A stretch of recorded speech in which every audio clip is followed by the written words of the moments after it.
Picture this. It's 2019. You're making $55,000 a year. You pay rent, you buy groceries, you go out on a Friday. You even manage to put a few $100 into savings every month without really trying. You feel okay. Now fast forward to today. Same job, different city. You're making $72,000 a year, which sounds like a promotion, right? Sounds like progress. But here's the thing nobody told you. You are functionally poorer than you were in 2019. Your paycheck got bigger. Your life got smaller. That is not a feeling. That is math. And this video is about that math. Because right now, in 2025, there is a widening gap between what Americans are earning and what it actually costs to exist here. Not to thrive, not to buy a boat, just to exist. Rent, food, a car, maybe some health insurance, and a vague hope that retirement is still a real concept. The headline numbers say inflation is under control. The Federal Reserve calls it a soft landing. Wall Street is having a good year. But if you've been to a grocery store recently, you're probably wondering what country those people live in.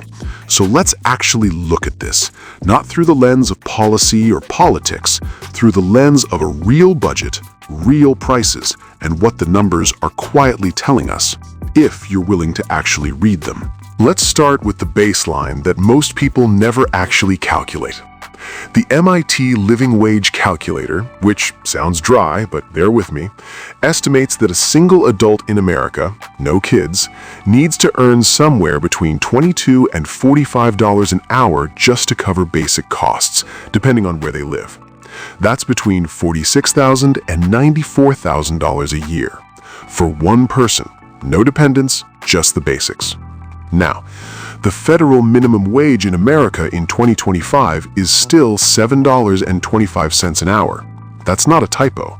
That number hasn't changed since 2009. The last time that number changed, Barack Obama had just taken office.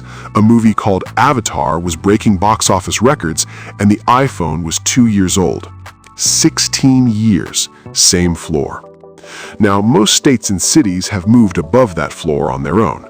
Seattle, New York, California, they've pushed minimum wages up to $17, $18, even $20 an hour in some sectors, which sounds better, but let's do the math. $20 an hour, 40 hours a week, 52 weeks a year, before taxes, is $41,600. In San Francisco, where the average one-bedroom apartment now rents for over $3,200 a month, you'd spend $38,400 a year just on rent, before food, before transportation, before health insurance, which, if your employer doesn't cover it, is going to run you another $4,000 to $7,000 a year for a mid-tier individual plan. This is where the math stops being comfortable. Let's talk about housing, because nothing has reshaped the American financial reality more completely than what happened to housing over the last 5 years. In 2020, the average 30-year mortgage rate was around 3%. The median home price in the U.S. was roughly $320,000. That combination, low price, low rate, produced a monthly payment of about $1,350. Uncomfortable, but manageable for a dual-income household. By 2023, mortgage rates had climbed above 7%. They've stayed elevated since. And home prices, rather than dropping to compensate, mostly held firm or continued climbing in desirable markets. The median home price in 2025 sits around $420,000 nationally. In metros like Austin, Denver, Nashville, or Miami, places people actually want to live, you're looking at $550,000 to $700,000 for something modest. At 7%, a $500,000 mortgage produces a monthly payment of around $3,300 just for the mortgage, before property tax, insurance, and maintenance, which financial planners tell you to budget as an additional 1% to 2% of the home's value per year. So on a $500,000 home, you're looking at real housing costs of $4,000 to $4,500 a month.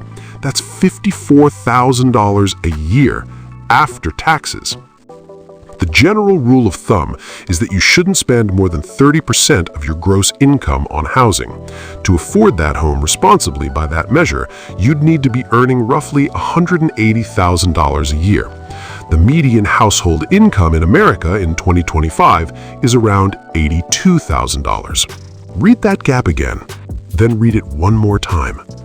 Now, for renters, the picture isn't dramatically better.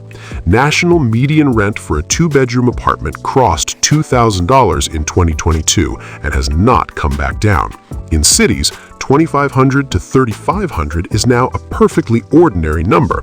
And unlike a mortgage, rent can be raised every single year. There is no fixed-rate lease you sign for 30 years. What this means, practically, is that an entire generation of Americans, particularly people in their 20s and 30s, have been priced out of the single most historically reliable wealth-building mechanism in this country. You didn't build wealth by being a stock picker. You built wealth by owning a house that appreciated over decades. That door, for a lot of people, has effectively closed. Let's go somewhere more visceral: the grocery store. Since 2020, food prices in the United States have risen by roughly 25% in aggregate. Some categories have been hit much harder. Eggs, famously, have been a recurring disaster, briefly spiking to $9 or $10 a dozen in some regions due to avian flu outbreaks compounded by supply chain stress. Beef prices are up over 30% from 2020 levels. Cooking oils, cereals, bread, all significantly higher. Now, the official inflation number, the Consumer Price Index, will tell you that food inflation has cooled, and technically that's true. The rate of increase has slowed.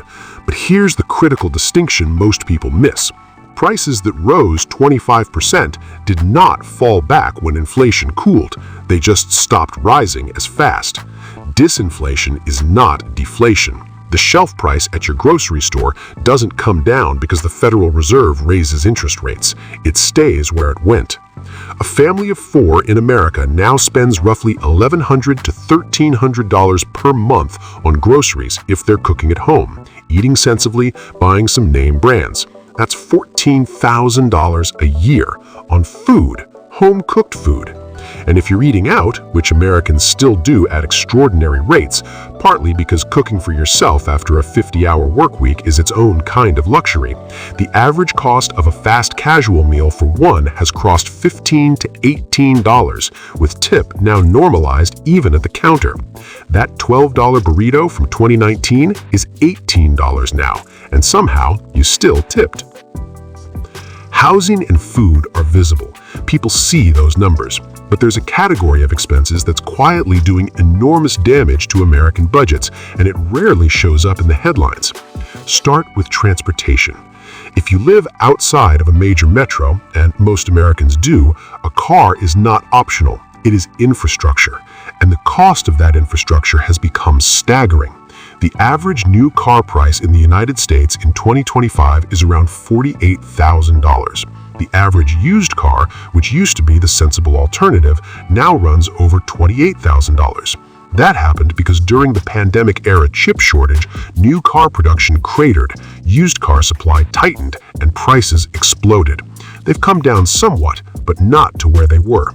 Factor in auto insurance, which has risen by over 50% since 2020 nationally, partly due to the higher cost of repairing those newer technologically complex vehicles, and the average American is spending somewhere between $1,000 and $1,400 a month on their car payment, insurance, fuel, and maintenance combined. That's another $15,000 a year. Then there's childcare, which deserves its own documentary. The average annual cost of center-based infant care in the United States is now approximately $21,000 per child. In states like Massachusetts or California, it exceeds $30,000. For context, that is more than a year of tuition at most public universities. Which means, mathematically, millions of American families are trapped in a calculation where one parent's salary barely covers the cost of childcare for their child while they're at work earning it. It's not a financial decision, it's a treadmill.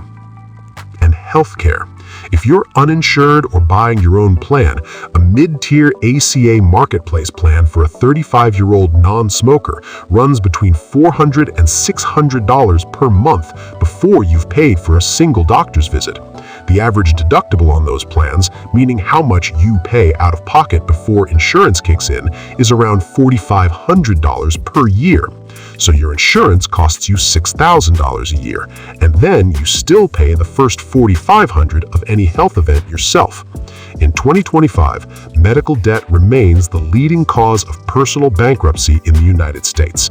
In no other wealthy country on the planet is that sentence true. Let's build the actual budget. Let's be concrete. Single adult, no kids, lives in a mid-cost city. Not New York, not San Francisco, but somewhere like Columbus, Charlotte, or Indianapolis. Earns the median individual income of about $59,000. Takes home around $46,000 after federal and state taxes. That's $3,833 a month. Rent for a one-bedroom, $1,400. That's actually reasonable for those markets. Utilities, $180. Groceries, $400. Transportation, modest used car payment. Insurance, gas, $900. Health insurance through work with employee contribution, $250. Phone, $80. Internet, $70. Minimum student loan payment because 45 million Americans carry student debt with an average balance of $37,000, $350.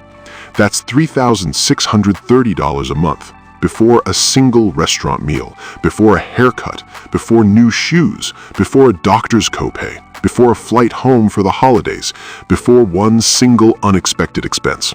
Remaining, $203 a month. This person is not irresponsible. They're not buying luxury goods. They don't have a boat. They have a one-bedroom apartment, a car, food, and basic connectivity.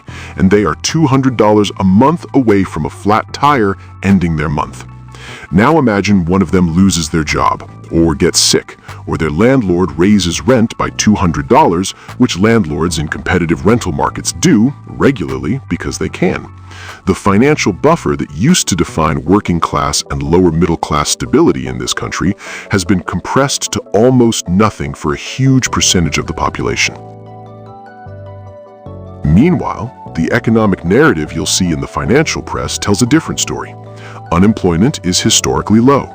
The stock market, after some turbulence, remains near record levels. GDP growth has been positive. Consumer spending, which accounts for about 70% of U.S. economic output, remains robust, which economists cite as evidence that American consumers are doing fine. But here's what that narrative misses.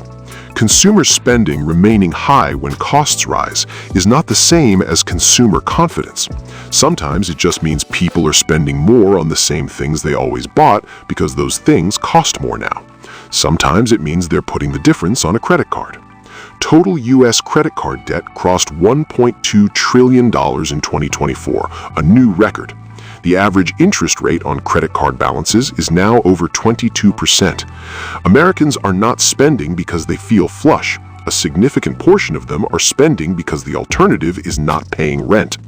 And the savings rate, the percentage of income that Americans are setting aside, has fallen dramatically from the elevated levels seen during the pandemic stimulus period. In 2020 and 2021, Americans were briefly, paradoxically, saving at high rates because stimulus checks arrived and there was nowhere to go. That savings cushion has been spent down. The rate in 2025 is back near historically low levels. The headline says, "Economy strong." The footnote says, many Americans are financing their day-to-day lives on borrowed money at 22% interest. Those are not the same sentence. Zoom out far enough and you start to see what this actually means at a structural level. There is a growing bifurcation in American economic life. On one side, households that own assets, a home, a 401k, stocks, equity of some kind. For those people, the last decade has been genuinely good. Asset prices rose, net worth grew. The inflation spike was uncomfortable, but it didn't threaten survival. On the other side, households that rent, carry debt, have minimal savings, and depend entirely on a paycheck to fund their lives. For those people, and there are a lot of them, the inflation spike was not a temporary inconvenience. It permanently reset the cost structure of their lives upward, with no corresponding reset in wages, savings, or safety net. The economists have a term for this. They call it a K-shaped recovery, one part of the economy going up, one going down, and the two lines diverging over time. What K doesn't quite capture is what it feels like to live inside the bottom half of that letter. And there's a longer-term risk hiding inside all of this that nobody talks about loudly enough: retirement. For the past 30 years, the American retirement system has shifted almost entirely from employer-funded pensions to individual contribution accounts, 401ks, IRAs, which means retirement security now depends on individuals consistently setting money aside over decades. But if Americans are spending their savings to cover the cost of living today, the money that should be compounding for 30 years is not going in. The median retirement savings for Americans between the ages of 55 and 64, the people closest to retirement, is around $185,000. The conventional wisdom is that you need roughly 10 to 12 times your final annual salary saved to retire comfortably. For someone earning $60,000, that's $600,000 to $720,000. The median person about to retire has less than a third of what they need. This is not an abstract concern. This is a slow-motion financial crisis developing in plain sight, denominated not in collapsing banks or crashing markets, but in depleted savings accounts and retirement-age workers who simply cannot afford to stop. So, here is where we land. The real cost of living in America in 2025 is not just a higher number on a grocery receipt.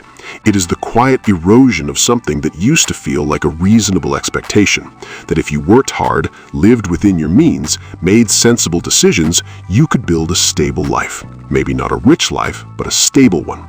That deal, the foundational American bargain, is under serious stress for a lot of people, not because they made bad choices, but because the math stopped working in their favor somewhere around 2020, and the math hasn't corrected. The inflation cooled. The prices didn't come down. The rates rose. The asset values stayed elevated. The wages moved up. Not quite enough. And everyone in charge of the system pointed to their preferred metric and said, "See, it's fine." Maybe it is fine at the aggregate level. Economies are big, complicated things, and an average can hide a lot. When you average the experience of someone whose net worth grew by $200,000 because they bought a house in 2018, and the experience of someone who's been renting in the same market for the same 6 years and watching that purchase become permanently out of reach, what you get is not a middle ground. What you get is a number that doesn't represent either of them. The question worth sitting with is not whether the economy is working. It's working fine for some people. The question is, who does a working economy actually owe something to, and what happens to a society where the answer to that question keeps getting narrower? Nobody has a clean answer to that, but the discomfort of not having one is probably the most honest place to start.